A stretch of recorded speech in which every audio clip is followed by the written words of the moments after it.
بسم الله الرحمن الرحيم.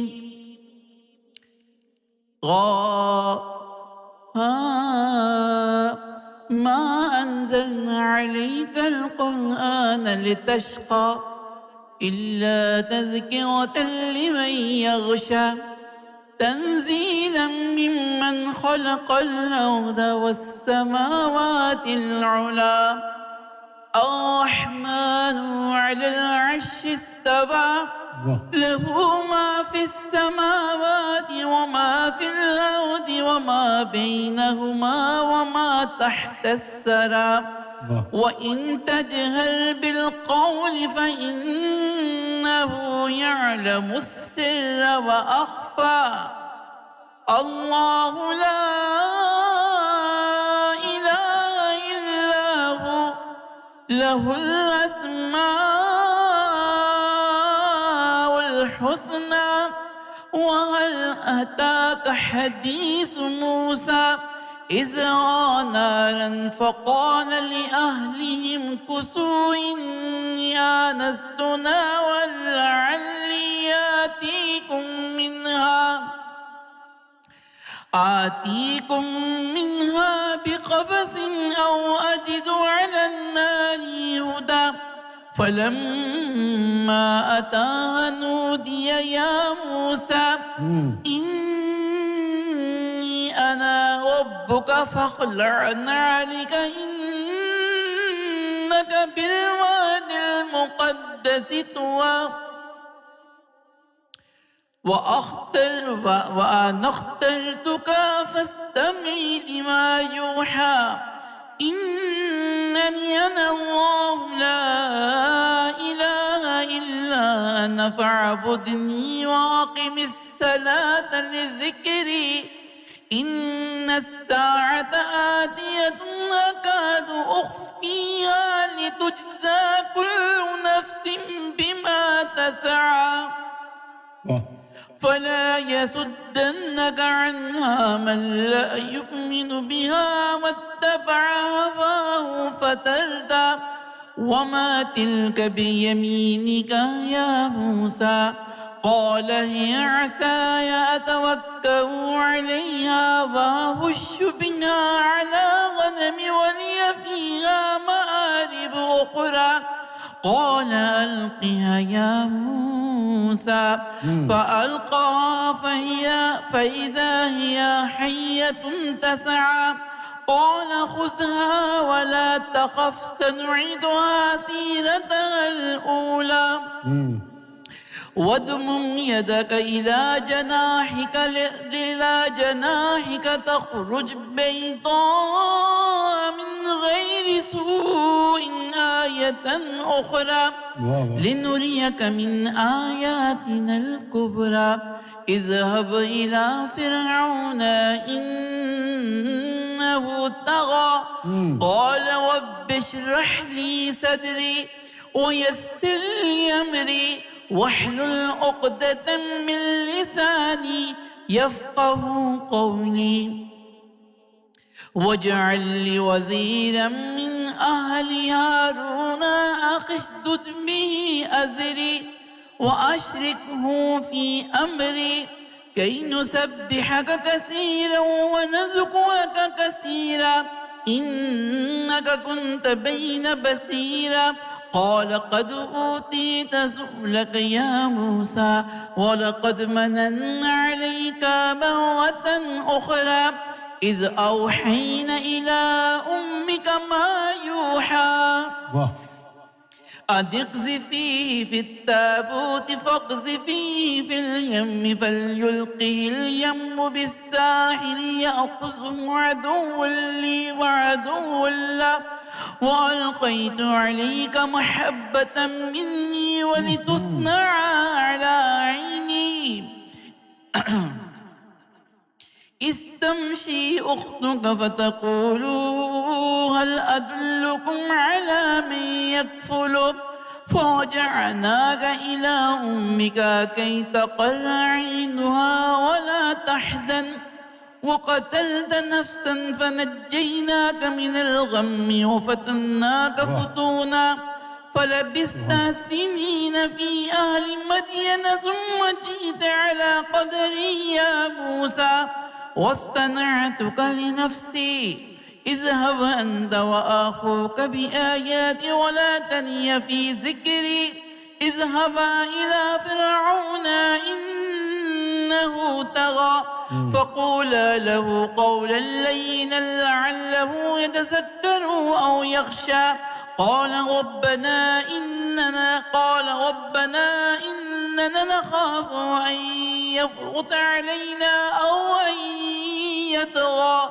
قال لا تخافا إنني معكما أسمع وأرى فأتياه فقولا إن رسول ربك فأرسل معنا بني إسرائيل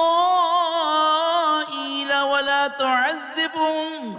قد جئناك بآية من ربك والسلام على من اتبع الهدى إنا قد أوحي إلينا أن العذاب على من كذب وتولى قال فمن ربكما يا موسى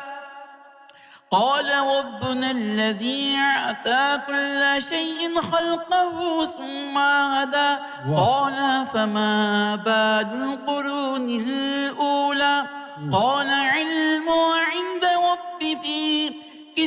ربي في كتاب لا يدل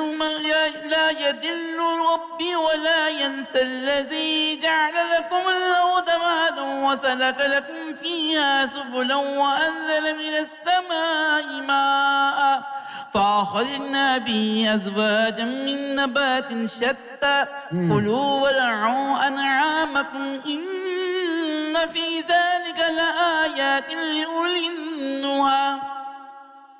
منها خلقناكم وفيها نعيدكم ومنها نخرجكم تارة أخرى ولقد أريناه آياتنا كلها فكذبا وأبى قال أجئتنا لتخرجنا من أرضنا بسحرك يا موسى فلنأتينك بسحر مثله فاجعل بيننا وبينك موعدا لا نخلفه نحن ولا أنت مكانا سوى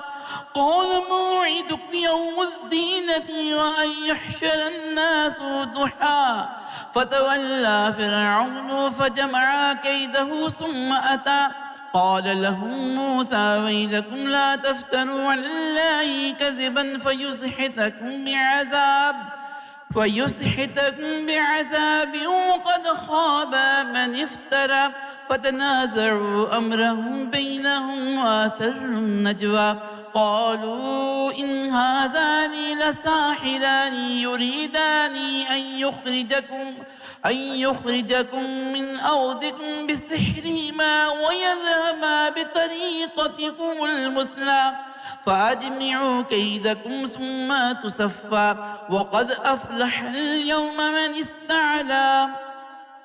قالوا يا موسى إما أن تلقي وإما أن نكون أول من ألقى قال بل ألقوا فإذا حبالهم وعصيهم يخيل إليه من سحرهم أنها تسعى فأوجس في نفسه خيفة موسى قلنا لا تخف إنك أنت العالى وألق ما في يمينك تلقف ما صنعوا إنما صنعوا كيد ساحر ولا يفلح الساحر حيث أتى فألقي السحرة سجدا قالوا آمنا برب هارون وموسى قال آمنتم له قبل أن آذن لكم إنه لكبيركم الذي علكم السحر فلأقطعن أيديكم وأرجلكم من خلاف وأصلبنكم في جذوع النخل ولتعلمن أينا أشد عذابا وأبقى قالوا لن نؤثرك على ما جاءنا من البينات والذي فطرنا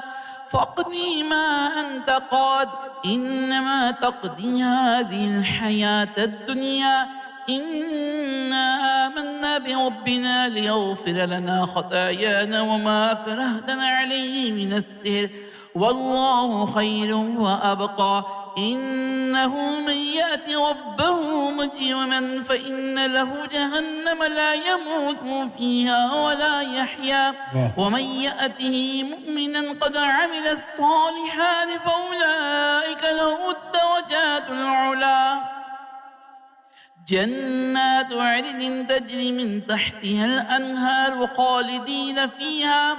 وذلك جزاء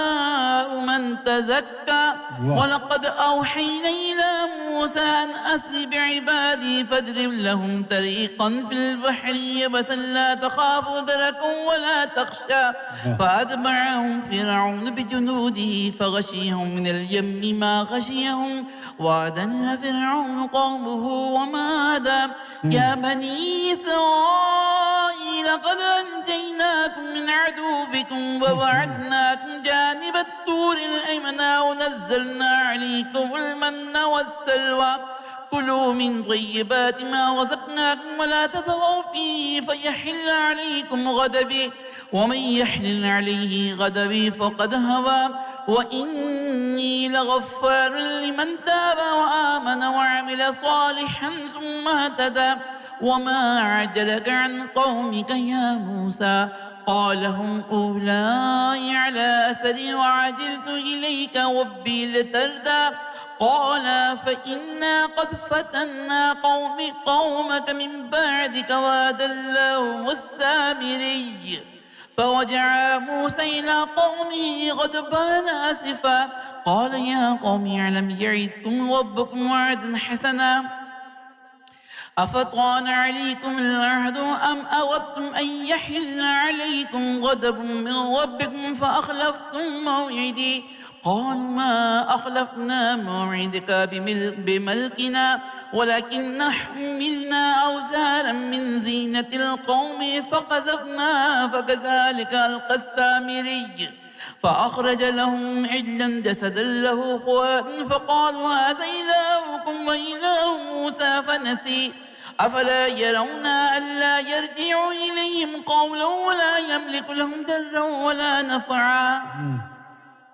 ولقد قال لهم هارون من قبل يا قوم إنما فتنتم به وإن ربكم الرحمن فاتبعوني وأطيعوا أمري قالوا لن نبرح عليه عاكفين حتى يرجع إلينا موسى قال يا هارون ما منعك إذ رأيتهم ضلوا ألا تتبعني فعصيت أمري قال يا ابن لا تأخذ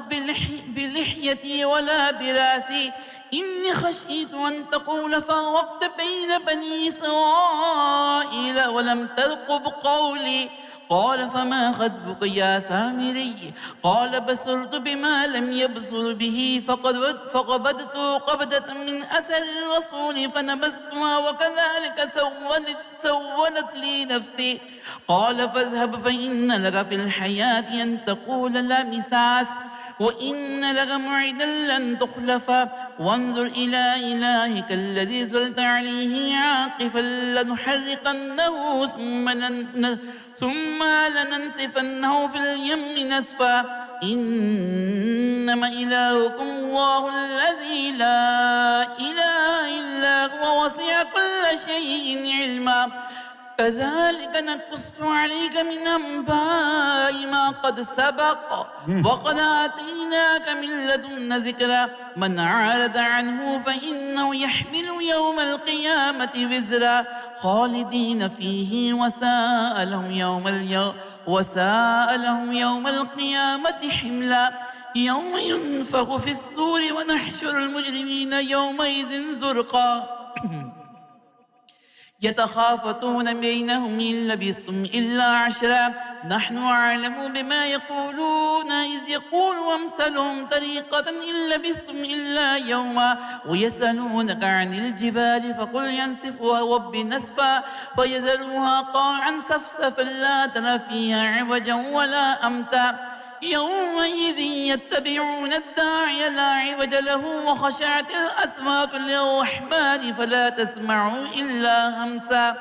يومئذ لا تنفع الشفاعة إلا من أذن له الرحمن ورضي له قولا يعلم ما بين أيديهم وما خلفهم ولا يحيطون به علما وعنت الوجوه للحي القيوم وقد خاب من حمل ظلما ومن يعمل من الصالحات وهو مؤمن فلا يخاف ظلما ولا هدما وكذلك أنزلناه قرآنا عربيا وصرفنا فيه من الوعيد لعلهم يتقون أو يحدث لهم ذكرا فتعالى الله الملك الحق ولا تعجل بالقرآن من قبل أن يقضى إليك وحيه وقل رب زدني علما ولقد عهدنا إلى آدم من قبل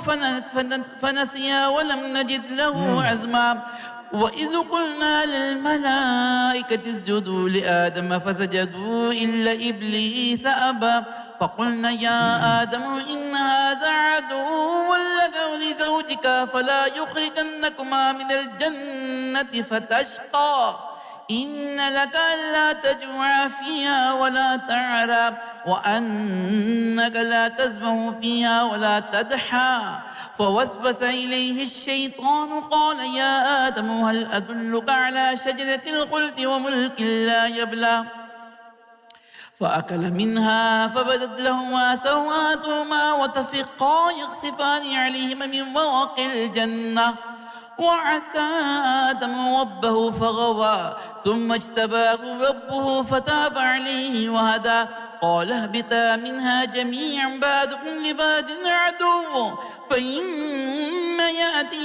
يأتينكم مني هدى فمن اتبع هداي فلا يضل ولا يشقى ومن أعرض عن ذكري فإن له معيشة ضنكا ونحشره يوم القيامة أعمى قال ربي لما حشرتني أعمى وقد كنت بصيرا قال كذلك أتتك آياتنا فنسيتها وكذلك اليوم تنسى وكذلك نجزي من أسرف ولم يؤمن بآيات ربه ولعذاب الآخرة أشد وأبقى أفلم يهد لهم كما أهلكنا قبلهم من القرون يمشون في مساكنهم إن في ذلك لآيات لأولي النهى ولولا كلمة سبقت من ربك لكان الإزام وأجل مسمى فاصبر على ما يقولون وسبح بحمد ربك قبل طلوع الشمس وقبل غروبها ومن آناء الليل فسبح وأطراف النهار لعلك تردى ولا تمدن عينيك إلى ما متعنا به أزواجا منهم زهرة الحياة الدنيا لنفتنهم فيه ورزق ربك خير وأبقى وأمر أهلك بالصلاة واستبر عليها لا نسألك رزقا نحن نرزقك والعاقبة للتقوى وقالوا لولا يأتين بآية من ربه أولم تأتهم بينة ما في الصحف الأولى ولو أن أهلكناهم بعذاب من قبله لقالوا ربنا لولا أرسلت إلينا